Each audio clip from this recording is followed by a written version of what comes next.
Yellow. Oui. Le buzz du jour. Oui, le buzz du jour. Ja!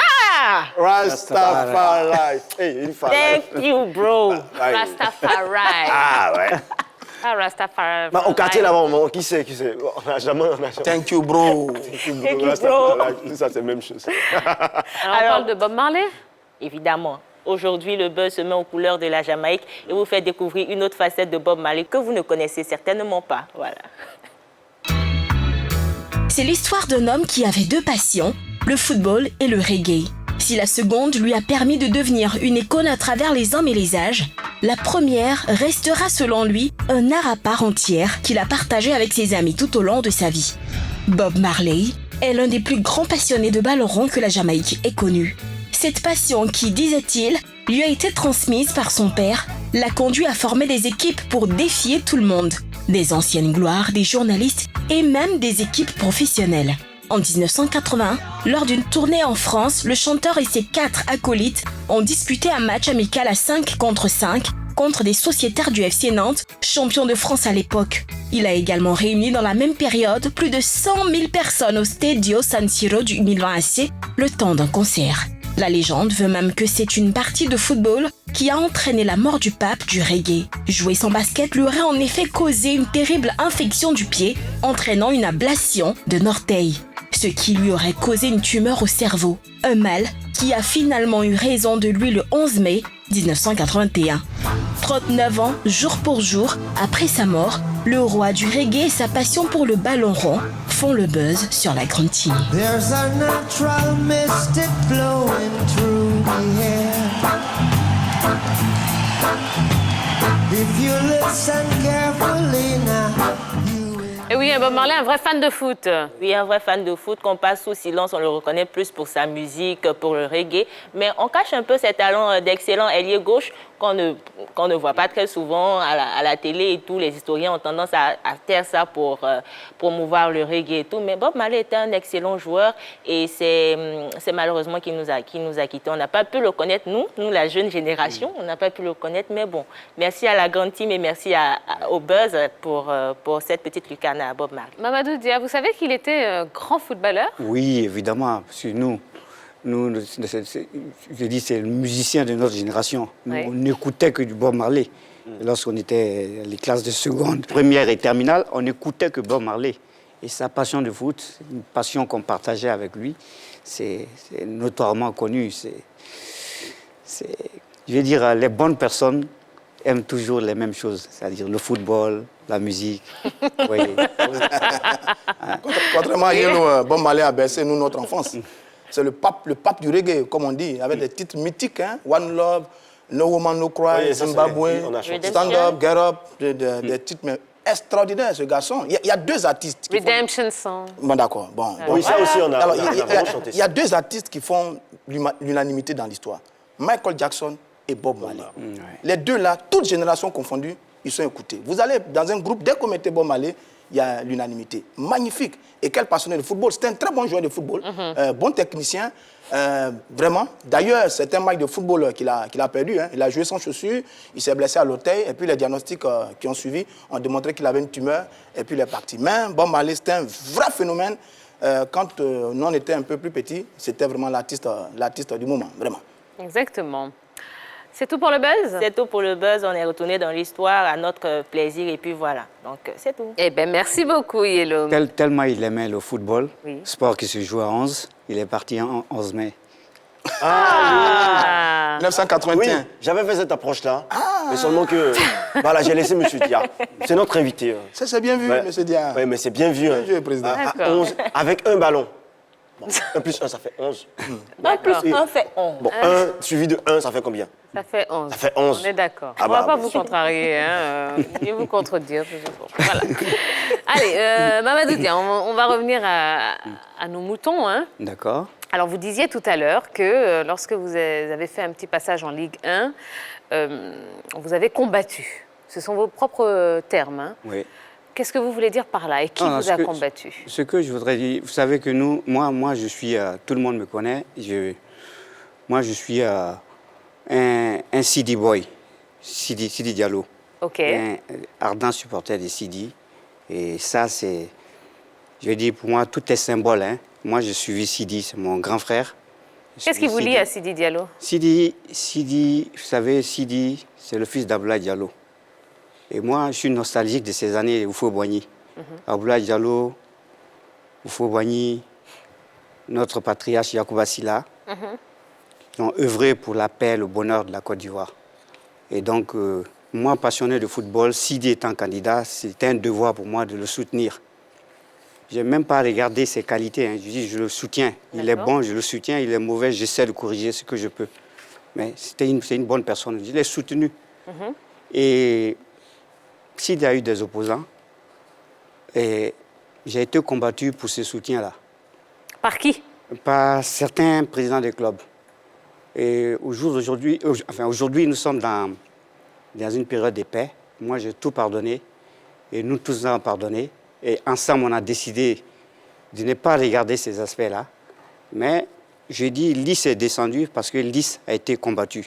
Mais alors, sinon, par quel malgré même les erreurs que nous avons commises au départ, dans nos choix, on avait quand même une équipe qui avait largement ce qu'il fallait pour rester en Ligue 1. Alors, mais quand vous dites combattu, de quelle manière? Alors, moi, je préfère ne pas trop rentrer dans les détails parce que j'ai pardonné à ces personnes et aujourd'hui, je tends la main à tout le monde et alors, on veut la paix. Non, il n'y a pas de souci, on comprend tout à fait.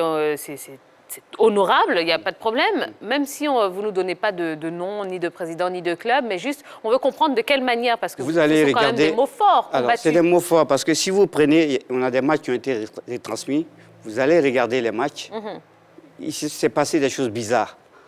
Vous allez regarder, et on jouait à Gagnoa, on était censé être chez nous, mais malheureusement, on a senti qu'on n'était pas aimé par certaines personnes. Je ne parle pas des supporters du Sporting, par exemple, qui m'ont vraiment adopté, mais on n'était pas en terrain favorable, malheureusement. Ça me fait mal au cœur, c'est pour ça même que j'en parle, sinon je suis de nature à cacher les choses et à les accepter. Mais nous tous, nous avons suivi ce qui s'est passé, on a accepté. Et je dis que Lys, ce n'est pas parce que nous ne jouions pas bien au football, ce n'est pas parce qu'on n'avait pas une bonne équipe, mais on a été combattus. D'accord, Président. Oui. On va faire une déduction logique. Vous étiez un soutien à Sidi Diallo et vous étiez combattu par des clubs opposés à Sidi Diallo. Tout à fait. Les clubs opposés à Sidi Diallo étaient logés dans le GX. Tout à fait. C'est connu, sur la deuxième partie de son mandat. Tout à fait. Donc, vous avez été combattu par les clubs du GX. C'est ce que vous êtes en train de dire. Par certains clubs du GX. Pas eux tous. Pas eux tous. Et là, vous citez le Sporting Club de Gagnoa. Non, vous avez joué à Gagnoa, le public même. Le Sporting Club, c'est le club de ma ville. Nous sommes des Gagnois. Okay? Les supporters du Sporting étaient avec moi, ils m'ont supporté. Mais il y a certaines personnes au sein du club qui m'ont combattu. Et je pense que c'est par alliance au GX, été combattu. Mais c'est un sujet, je pense qu'il ne faut pas qu'on revienne là-dessus. Parce qu'on est en période de paix.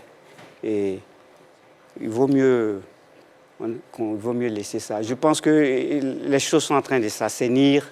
On est en train d'aller tout le monde ensemble. Et d'ailleurs, c'est bien que ça se soit passé comme ça parce que ça a permis de voir où il y a les plaies de notre football qu'on va corriger. D'accord. Alors, vous êtes membre de l'actuel comité exécutif de la FIF. Est-ce que ça veut dire que, de façon naturelle, vous soutenez le candidat Sori Diabaté?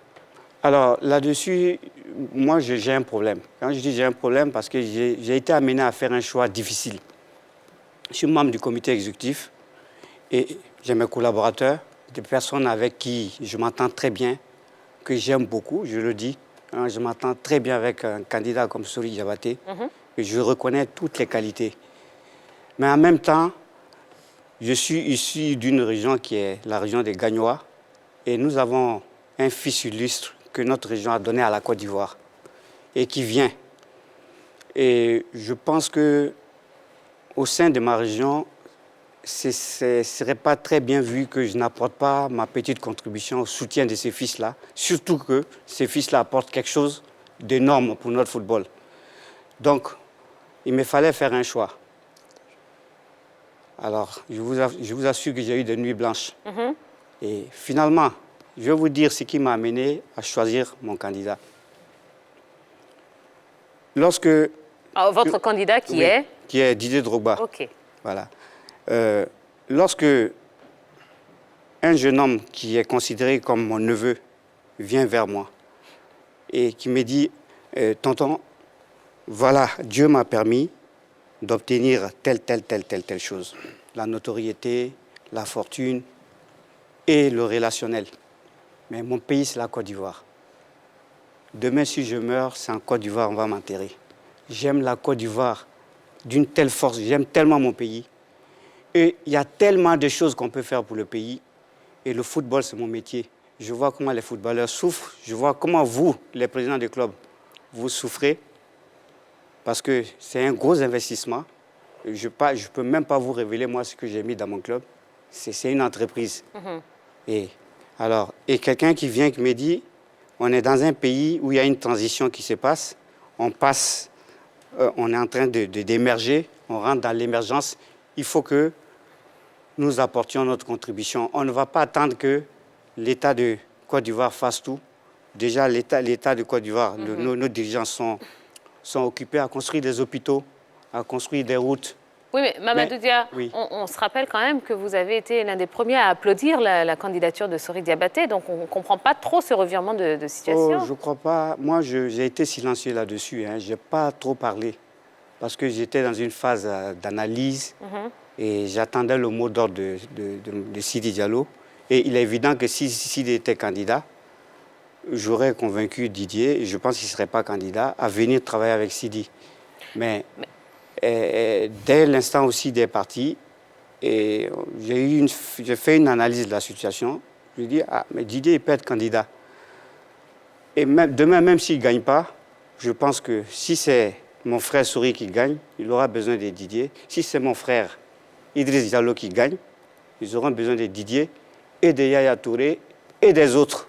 Parce que nous rentrons dans un scénario où nous avons besoin de toutes ces compétences-là. Parce qu'il faut que le football monte dans le wagon de l'émergence. Et pour ça, on ne va pas tout demander à l'État de Côte d'Ivoire. Il faut que nos enfants qui ont appris, qui ont des possibilités d'obtenir les ressources dont nous avons besoin à l'extérieur, de venir travailler avec nous, quelle qu'en soit la méthode, la place. D'accord, Voilà. Président. Comme ça que je vois les choses. Vous en parlez si bien, vous avez confiance à Didier Drogba. Vous êtes dirigeant de club, président de club. Est-ce que le passage de grands joueurs, de fortune, ou bien avec de bonnes relations, à celui de président de club, ou même président de fédération, se fait aussi aisément, comme c'est le cas avec Didier Drogba? Mais alors, vous pensez, quand vous regardez une institution comme la Fédération ivoirienne de football, c'est une institution qui est très bien organisée. Nous avons des cadres de valeur. Et puis, une fédération, elle n'est pas gérée par une seule personne. C'est un groupe de personnes qui gèrent une fédération. Et nous, les présidents des clubs, nous sommes là. Et Didier, il a fait des études. Il a appris beaucoup. Il n'est pas seul. Et c'est quelqu'un de très, très, très intelligent. Je ne sais pas si vous avez eu la chance de discuter avec lui. Posez-lui les questions, vous allez voir. À mon avis, pour moi, ça ne pose même pas de problème. Et puis surtout, c'est quelqu'un qui ne vient pas avec l'idée de « voilà, je suis là, j'arrive, je suis un chef, je fais ceci, cela ». Non.